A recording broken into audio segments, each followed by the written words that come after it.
Olá a todos e a todas, bom dia, boa tarde ou boa noite, né? Como chega aí o tempo dessa porção. Eu vou finalizar a carta de Tiago, o capítulo 5. Essa carta ela tem 5 capítulos, uma carta muito boa para meditação, né? E edificação da vida espiritual. Dessa relação vertical, homem-Deus, e a relação horizontal, o homem com o homem, né? Que isso faz com que haja a comunhão perfeita no sentido dessas duas relações, a relação vertical e a relação horizontal. Nessa carta, ela é dividida de acordo com a Bíblia de Genebra, né? É dividida em a primeira parte, do 1 ao 6. Deus condena as riquezas mal adquiridas e mal empregadas. Olha aí, né? A necessidade do versículo 7 ao versículo 11, as necessidades, bênçãos e exemplos da paciência. E do versículo 12 até o final, que são 20 versículos, né? O juramento bíblico e o proceder cristão em várias experiências da vida. Quer ser aconselhado, meu irmão, minha irmã, lê a palavra, né? Antes de mais nada. Às vezes nós colocamos os nossos pensamentos, oralizamos, né, para outras pessoas, mas muitas vezes esquecemos de fazer isso na palavra, de observar a palavra, né? Então eu vou aqui primeiro Deus condena as riquezas mal adquiridas e mal empregadas.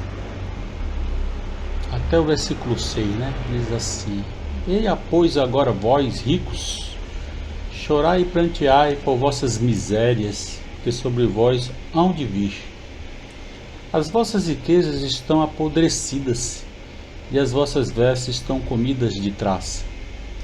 O vosso ouro e a vossa prata se enferrujaram, e a sua ferrugem dará testemunho contra vós, e comerá como fogo a vossa carne, e entesourastes para os últimos dias. Eis que a jornada dos trabalhadores que ceifaram as vossas terras, e que por vós foi diminuído, clama, e os clamores dos que o ceifaram entraram nos ouvidos do Senhor dos Exércitos, né? É a exploração pela classe trabalhadora, né? Que muitas empresas podem pagar melhor. Olha aqui Tiago falando sobre a valorização do trabalhador. Então, meu irmão, que você tem uma empresa, a empresa está lucrando, né? Pague melhor aos seus trabalhadores, né? Tem família. Esse salário hoje é muito pouco, né? Você vai para um mercantil hoje, você faz R$ 200 no carrinho rapidamente, né? E você olha para o carrinho e pergunta: onde é que está o que comprou, né? Com tanto dinheiro. Então é preciso valorizar mais o salário, né? Tem muitas empresas que lucram muito, né? E são verdadeiros exploradores. Olha aqui o Senhor dizendo, né? Que isso chega nos ouvidos do Senhor, né? Versículo 5: Deliciosamente vivestes sobre a terra e vos deleitastes, cevastes os vossos corações como um dia de matança. Condenastes e matastes o justo, e ele não vos resistiu. Então as riquezas mal adquiridas estão também nesse sentido, né? De não valorizar aqueles que estão sobre sua sobre sua empresa. Quanto mais a corrupção, o roubo que a gente percebe e vê aí dentro do meio da política, a gente é a céu aberto, né? Muitas vezes eu entendo que são até pessoas conscientes de que nem Deus existe, né? Já tem essa consciência mesmo de que tá no plano terrestre e vai usufruir, porque esse negócio de Deus é pra gente fraca, né? Já ouvi isso de alguns políticos e também de muitos líderes religiosos, né? A teologia da prosperidade aí que arrasa, né? E pega a Bíblia, né? E faz um processo muito triste. É aquelas indulgências do passado, né? Do período da Idade Média, que no período contemporâneo é muito forte nas igrejas evangélicas, sim, muitas.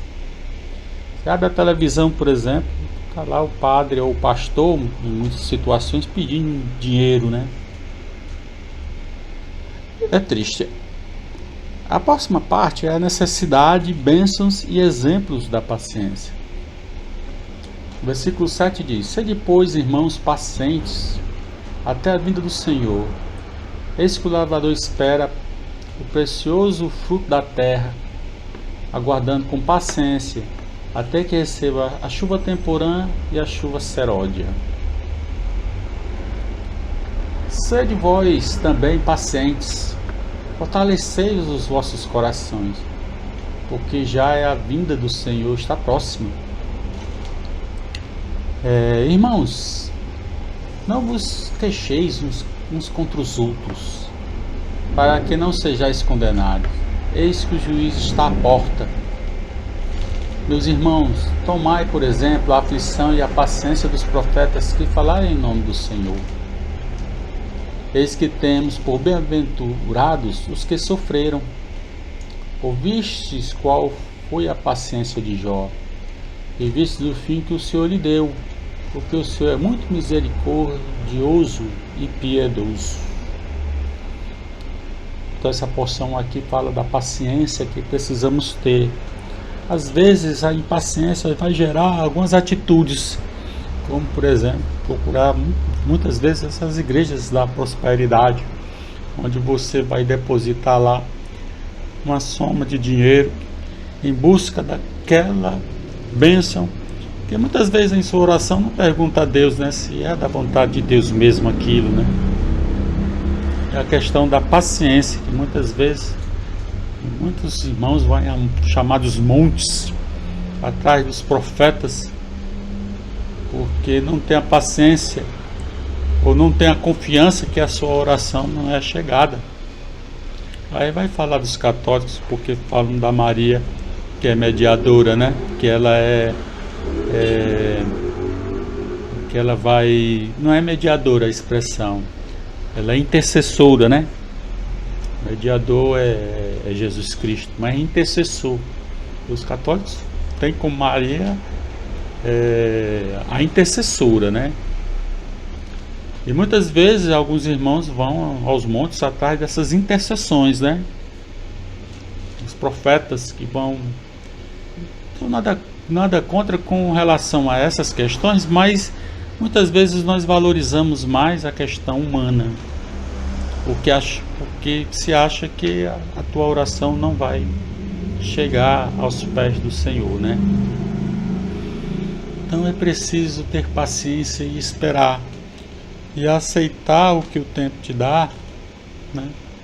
Uma resposta do Senhor também, né? E observar os profetas. A vida do Senhor está à porta, mas também a nossa também, né? Há a possibilidade de morrermos bem antes da vinda do Senhor, que é o significado de que iremos à glória, né? Porque é o que nós falamos no capítulo 4. A última parte é o juramento proibido e o proceder cristão em várias experiências da vida. A partir do versículo 12. Mas sobretudo, meus irmãos, não jureis nem pelo céu, nem pela terra, e nem façais qualquer outro juramento. Olha aí.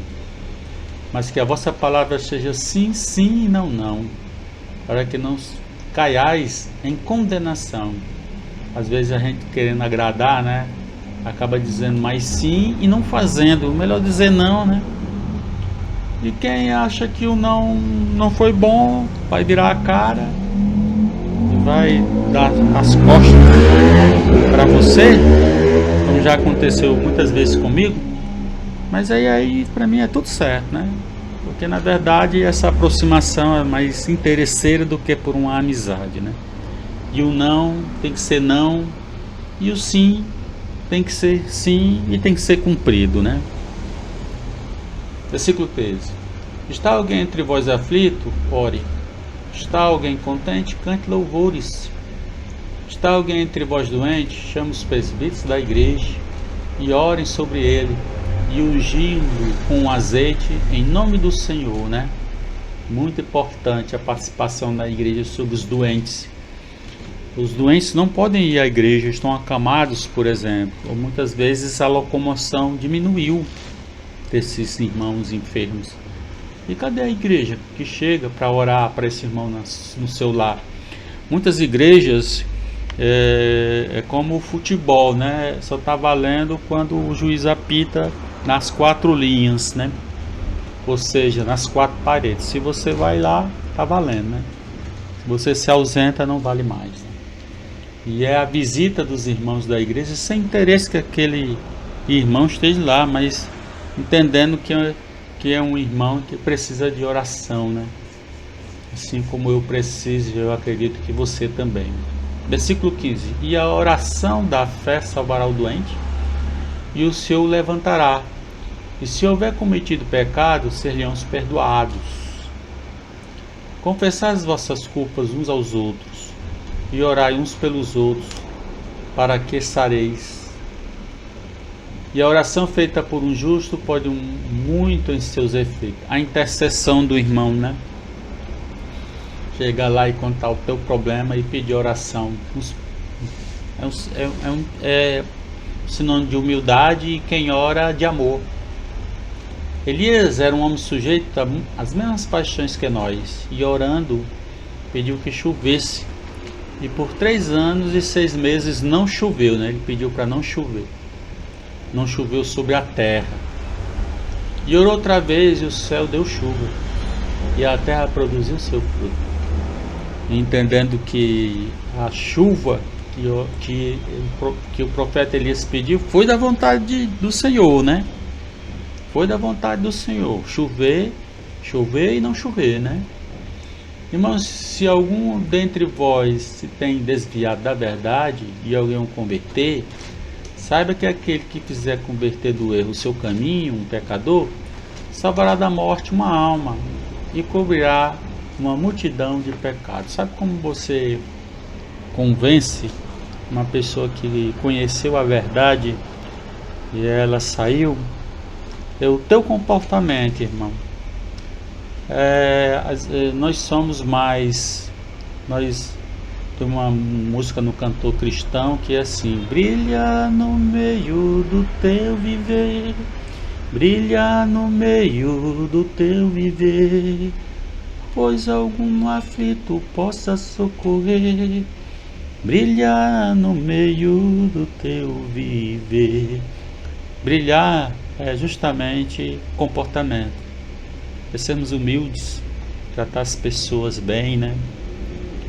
E certamente essas pessoas virão para nós conversar e entenderá que o seu pecado pode ser perdoado. É o momento da gente falar da palavra, né? Com aqueles que aceitam pela nossa maneira de ser, né? Importante essa questão também. E outro ponto, né? Não sejamos como grupos sociais que muitas vezes estão só do lado daqueles que frequentam o ambiente, né? Lembramos que a seara é grande.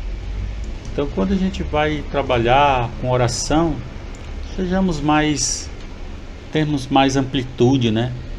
Do que achar de que só aqueles que estão nas tuas 4 paredes merecem a oração, né? A gente tem que ter uma visão mais da seara é grande, né? E próprio Cristo vive, mas são poucos os trabalhadores. A gente sabe que A palavra, viver o cristianismo, ele não é nada fácil, nesse mundo principalmente, né? Mas quando nós nos revestimos do Senhor, tentamos fazer mais, né? Do que selecionar. A segregação nunca é do cristão. Então terminamos aqui essa parte, né, do livro de Tiago. Espero que alguma dessa porção possa ter chegado no teu coração. Aqui eu não falo porque eu sou perfeito, porque eu sou uma pessoa que não erra, pelo contrário, né? Eu sou um pecador que preciso muito da misericórdia do Senhor. A gente faz esse trabalho como tocou Deus no meu coração para fazer, no sentido de chegar aos corações de outras pessoas que precisam ouvir, como muitos trabalhos tem aqui nessa plataforma, né, do YouTube. Não que eu seja o exemplo, mas Cristo é que é o exemplo, né? E isso é importante, que a gente precisa fazer, né? Que Deus nos ajude a ser um melhor cristão. Até a próxima!